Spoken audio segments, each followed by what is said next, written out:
우리 한 번 더 크게 메리 크리스마스 이렇게 한번 인사하겠습니다. 메리 크리스마스. 네, 사랑하고 축복합니다.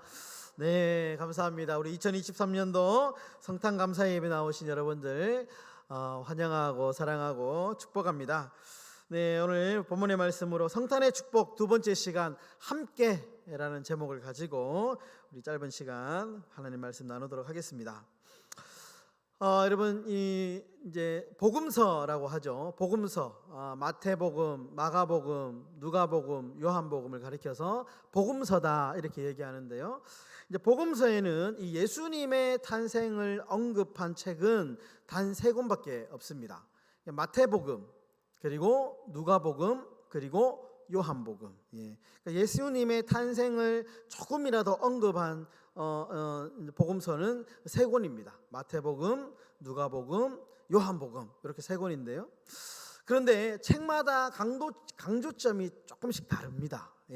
같은 예수님의 탄생을 이야기하는데 이제 이 성경을 쓴 저자의 관점에 따라서 생각에 따라서 조금씩 강조를 다르게 하고 있는데요. 먼저 누가복음에는 예수님의 탄생의 역사성, 역사적인 사실이다라는 것을 강조하고 있습니다. 예를 들면 누가복음 2장 1절에 보시면 이제 1절과 2절에 이런 구절이 있습니다. 한번 띄워주시고요. 그때에 가이사 아구스도가 영을 내려 천하로 다 호적하라 하였으니 이 호적은 구레뇨가 수리아 총독이 되었을 때에 처음한 것이라. 누가복음 2장 1절과 2절에 보시면 그때에 가이사 아구스도가 영을 내려, 그러니까 호적하러 갔다. 역사적으로 이제 사료에 보면 당시 이제 유대인은 로마의 식민지였거든요. 그때 인구 조사를 한 적이 있습니다. 그 사실을 누가복음 2장 1절에 딱 이렇게 기록을 하고 있습니다. 그러니까 그리고 그때 호적할 때에 그 수리아 지역의 총독이 누구였나?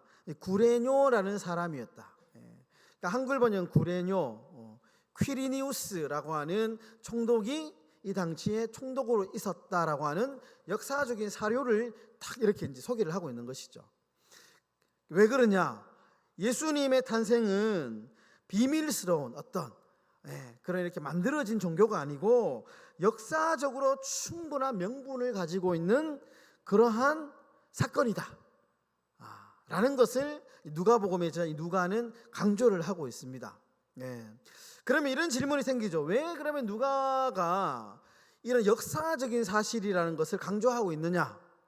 그것은 이제 여러분 우리가 사도행전 이야기하면서 누가복음하고 사도행전은 같은 한 권의 책이었다라는 것을 한 권이었다는 것을 제가 예전에 말씀을 드렸잖아요. 사도행전에 보시면 그 사도행전을 받는 수신자가 누구냐 할 때 데오빌로라는 사람의 이름이 나왔다 이렇게 얘기를 했잖아요. 그러니까 데오빌로라는 사람은 이방인이고 로마인이라는 추정이 있습니다. 그러니까 누가복음을 왜 역사적인 사실이란 예수님의 사건을 역사적인 사실로 강조하고 있느냐? 이 이제 누가복음을 그 데오빌로라고 하는 사람이 봐야 했기 때문에 그 사람에게 쓰는 중요한 목적을 가지고 있었기 때문에 그 로마인에게 이 예수님의 사건을 소개하기 위해서는 이 사건, 이 예수는 역사적으로 완벽한 인물이었다.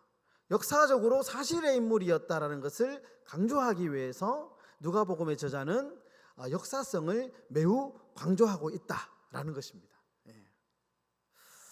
여러분 요한복음에도 나온다 그랬죠. 요한복음을 보면 요한복음에는 이 예수님의 탄생 사건을 직접적으로 언급하지는 않습니다. 그런데 이 성탄의 이유와 의미와 목적을 강조하고 있습니다. 요한복음 1장 14절에 보시면 이렇게 나오죠. 말씀이 육신이 되어 우리 가운데 거하심에 이렇게 나옵니다. 그러니까 예수님이 이 땅에 오신 이 성탄의 의미를 말씀이 육신이 되어 우리 가운데 거하신 사건이다 이렇게 딱 규정을 하고 있는 거죠. 그리고 그러면 그 예수님이 성탄하신 목적이 뭐냐? 우리가 잘 알고 있는 그 목적을 요한복음 3장 16절에 이렇게 말씀하죠. 하나님이 세상을 이처럼 사랑하사 독생자를 주셨으니 이는 그를 믿는 자마다 멸망하지 않고 영생을 얻게 하려 하심이라. 이 목적을 위해서 예수님이 성탄하셨다. 요한복음은 그렇게 예수님의 성탄의 목적을 말씀하고 있습니다. 여러분, 이제 마태복음인데요. 여러분, 마태복음은 우리가 마태복음 공부할 때 얘기했던 것처럼 마태복음을 누구를 위해서 썼냐? 유대인들을 위해서 썼다. 제가 이렇게 말씀을 드렸습니다.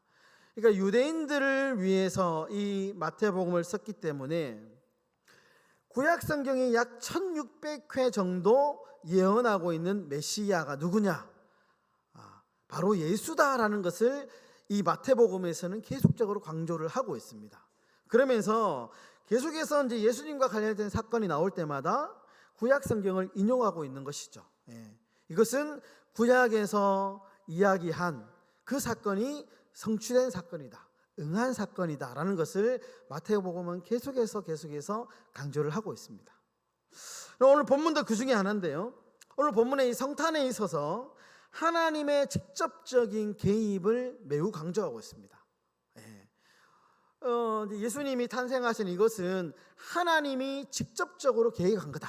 이것을 매우 강조하고 있는데요. 오늘 본문의 이제 내용은 그런 겁니다. 정혼자 마리아가 갑자기 임신을 했다라는 소식을 듣고 요셉이 매우 어리둥절해야 합니다. 그런 요셉에게 하나님의 천사가 나타나서 마리아의 임신은 성령에 의해서 잉태된 것이고, 그리고 아이가 태어나면 아이의 이름을 예수라고 이름을 지어라, 그렇게 이제 일러주시죠. 그리고 이 사건은 우연한 사건이 아니고 선지자 이사야에 의해서 성취된 예언의 사건이다라고 이야기를 합니다. 여러분, 여기서 이 예수라는 이름이 되게 중요합니다. 예수. 이 예수라는 이름 안에 성탄의 목적이 있는데요. 오늘 보면 1장 21절에 보시면 이 예수의 이름에 의미가 담겨져 있습니다. 21절 다 함께 읽겠습니다. 아들을 낳으리니 이름을 예수라 하라. 이는 그가 자기 백성을 그들의 죄에서 구원할 자이심이라 하니라. 그가 자기 백성을 그들의 죄에서 구원할 자이심이라. 예수의 이름 안에 예수가 누구냐? 죄에 빠진 사람을 구원하기 위해서 오신 분이다 라는 것을 강조하고 있습니다. 그런데 여기서 그치지 않고요, 또 하나 이 예수의 이름의 의미를 담고 있는데 1장 23절입니다. 1장 23절 우리 다 함께 읽겠습니다. 보라, 처녀가 잉태하여 아들을 낳을 것이요 그의 이름은 임마누엘이라 하리라 하셨으니 이를 번역한즉 하나님이 우리와 함께 계시다 함이라. 여러분, 임마누엘이라는 이름이 있는데요, 이를 번역하면 하나님이 우리와 함께 계시다. 성탄의 본질적인 의미를 보여주는 말씀입니다.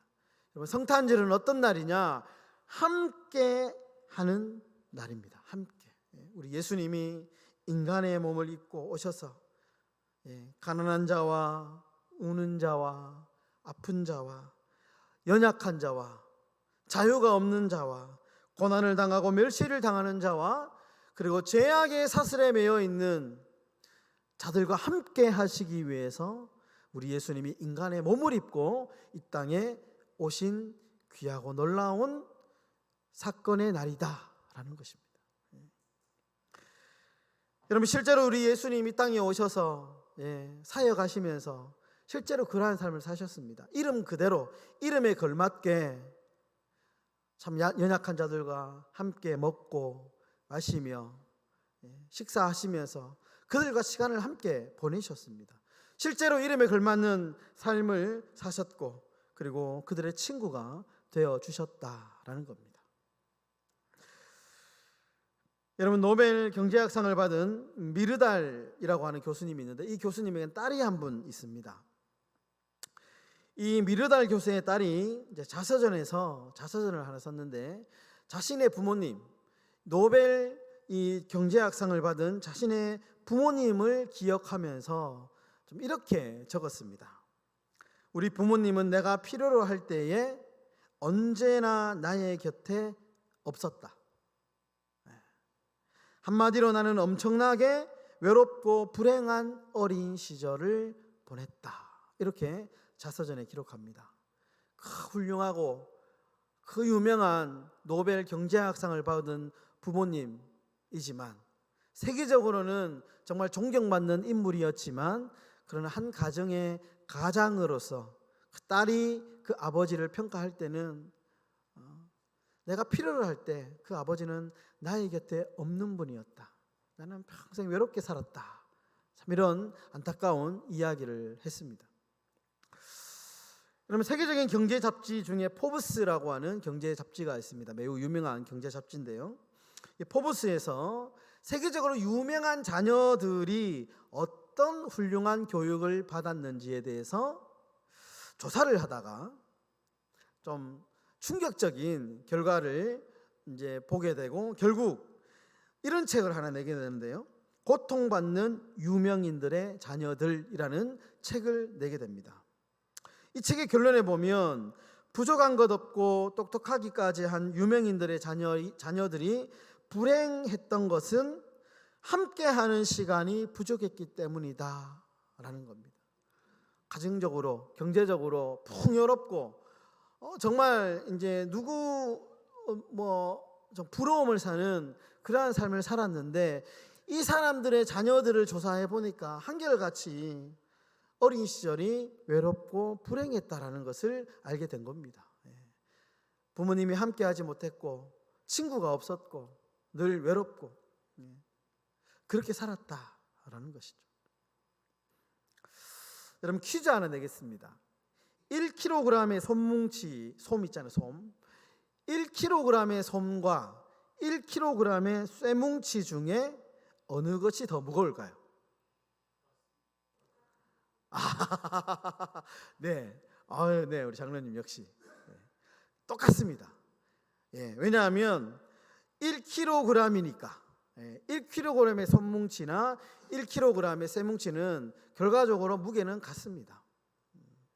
그러면 이 이야기에서 중요한 사실 하나는, 훅 불면 날아갈 것 같은 솜뭉치도 뭉치면 1kg으로 뭉치면 쇠뭉치와 똑같은 무게감을 가질 수 있다라는 것입니다. 함께하면, 뭉치면 놀라운 힘이 발휘된다라는 것이죠. 여러분, 우리가 힘들다, 어렵다 그렇게 참 이야기를 하지만, 중요한 것은 함께하면 충분히 이겨낼 수 있습니다. 충분히. 우리가 능력이 없다, 잘 안 된다, 부정적으로 말할 수 있지만, 그러나 함께하면 그 위기를 우리가 극복해낼 수 있다라는 것입니다. 그래서 우리가 함께하는 게 중요합니다. 함께하는 것. 특별히 여러분의 인생에서 누구와 함께하느냐가 매우 중요하죠. 누구와 함께하느냐. 이것이 삶의 질과 방향과 평가를 결정하기 때문에 그렇습니다. 여러분, 가장 결정적인 것으로 주님과 함께하면 우리의 신분과 존재가 바뀌게 되는 줄 믿습니다. 여러분, 그러므로 우리 주님과 함께 하시는 우리 행복한 교회 성도들의 삶이 되시기를 주님의 이름으로 축원합니다. 우리 주님과 함께하면 죄를 용서받습니다. 우리 주님과 함께하면 하나님의 자녀가 되고 천국의 백성이 되는 것이죠. 이것이 성탄의 축복입니다. 여러분, 그렇다면 우리가 어떻게 함께하는 삶을 살아갈 수 있을까요? 우리 주님이 땅에 오셔서 우리와 함께 하셨는데, 그렇다면 우리가 그 주님을 믿는 우리 하나님의 자녀로서 우리도 함께하는 삶을 살아야 되지 않겠습니까? 어떻게 함께할 수 있을까요? 빌립보서 안에서 우리가 그 해답을 한번 찾아보려고 합니다. 빌립보서에 따르면 빌립보서 2장 6절에 보시면 이렇게 말씀하죠. 그는 근본 하나님의 본체시나 하나님과 동등됨을 취할 것으로 여기지 아니하셨다. 자신의 권리를 포기하셨습니다. 여러분, 우리가 세상과 어떻게 함께 할 수 있겠습니까? 내 권리 포기하면 됩니다. 내가 당연히 누릴 수 있는 권리 포기하면 우리가 함께 할 수 있습니다. 두 번째로 빌립보서 2장 7절, 오히려 자기를 비워 종의 형체를 가지셨다. 여러분, 겸손하고 낮아지면 우리가 함께 할 수 있습니다. 여러분, 겸손한 사람들 옆에는 사람들이 늘 같이 있습니다. 우리가 어떻게 함께 할 수 있느냐? 나를 낮추고 겸손하면 우리가 함께 할 수 있습니다. 마지막으로 우리가 어떻게 함께 할 수 있느냐? 빌립보서 2장 8절에 죽기까지 복종하셨으니, 여러분, 희생하면 우리가 함께 할 수 있습니다. 나를 포기하고 기꺼이 누릴 수 있는 권리를 포기하고 우리가 겸손해지고 희생하면 여러분, 우리가 함께 할 수 있습니다. 이것이 함께하는 비결이고 함께하는 원리입니다. 여러분, 우리 주님은 권리 포기, 겸손, 희생을 통해서 우리와 함께 하셨습니다. 여러분, 누군가와 함께 하려면 이 같은 권리 포기, 겸손함, 이 희생하는 것, 이 각오와 결단이 요구되는 것이죠. 여러분, 어떤 사람이 함께 하려면 부허비 실장이 되어야 된다, 이렇게 말했습니다. 부허비 실장. 무슨 말이냐? 부는 부족한 것을 채워주는 것,